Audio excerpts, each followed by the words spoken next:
Radhe Brajdham channel में आप सबका स्वागत है। तो पौष महीने की शुरुआत हो चुकी है। पौष के महीने में भगवान सूर्यदेव को सुबह अर्घ देना चाहिए और इस महीने में भगवान विष्णु की पूजा की जाती है। तो आज हम पौष के मंगलवार के व्रत की कथा सुनेंगे। यह व्रत शुक्ल पक्ष के प्रथम मंगलवार से प्रारंभ करके 21 या 45 व्रत करने चाहिए। हो सके तो यह व्रत आजीवन रखें। मंगलवार के व्रत के दिन अपने मस्तक में लाल चंदन का तिलक करें और मंगल देव का ध्यान करें या हनुमान जी का ध्यान करें।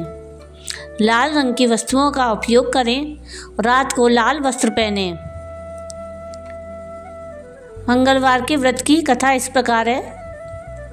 एक गांव में एक बुढ़िया रहती। वह मंगल देवता को अपना इष्ट देवता मानकर सदैव मंगलवार को व्रत रखती और मंगल देव का पूजन किया करती।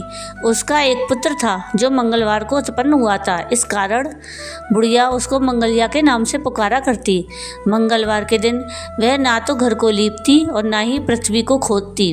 एक दिवस मंगल देवता उसकी श्रद्धा को देखने के लिए उसके घर में साधु का रूप बनाकर आए और द्वार पर आवाज़ दी।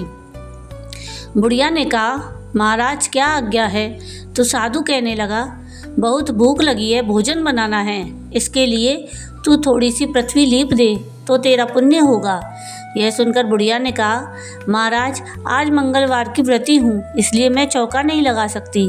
कहो तो जल का छिड़काव कर दूँ, उस जगह भोजन बना लेना, या फिर मैं ही आपके लिए भोजन बना देती हूँ।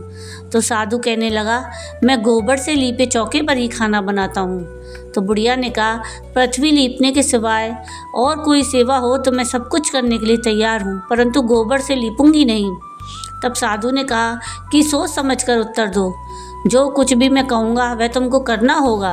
बुढ़िया कहने लगी, महाराज पृथ्वी लीपने के अलावा जो भी आज्ञा देंगे उसका पालन करूँगी। बुढ़िया ने ऐसा 3 बार वचन दे दिया। तब साधु कहने लगा, तू अपने लड़के को बुलाकर औंधा लेटा दे, मैं उसकी पीठ पर भोजन बनाऊंगा। साधु की बात सुनकर बुढ़िया चुप हो गई। तब साधु ने कहा, बुला ले लड़के को, अब क्या सोच विचार करती है? बुढ़िया मंगलिया मंगलिया कहकर पुकारने लगी। थोड़ी देर बाद लड़का आ गया। बुढ़िया ने कहा, जा बेटा, तुझको बाबा जी बुला रहे हैं। लड़के ने बाबा जी से जाकर पूछा कि क्या आज्ञा है महाराज? तो बाबा जी ने कहा, जाओ और अपनी माता जी को बुलाकर लेकर आओ। जब माता आ गई तो साधु ने कहा, तू ही इसको लेटा दे।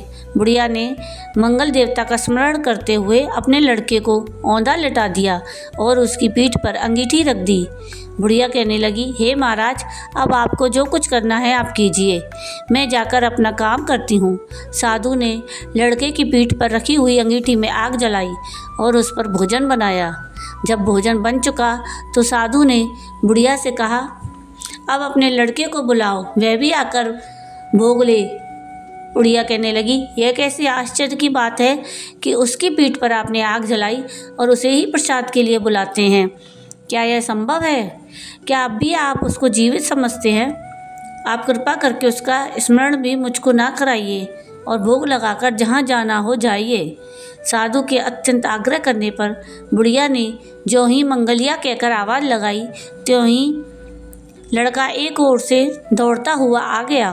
साधु ने लड़के को प्रसाद दिया और कहा कि माई, तेरा व्रत सफल हो गया, तेरे हृदय में दया है और अपने इष्ट देव में अटल श्रद्धा है, इसके कारण तुमको कोई भी कष्ट नहीं पहुँचेगा। तो ये थी मंगलवार के व्रत की कथा। अगर आपको ये कथा पसंद आई हो तो प्लीज़ इसको लाइक शेयर ज़रूर कीजिएगा और मेरे चैनल को सब्सक्राइब कीजिएगा और कमेंट में राधे राधे ज़रूर लिखिएगा। और वीडियो देखने के लिए थैंक यू। राधे राधे।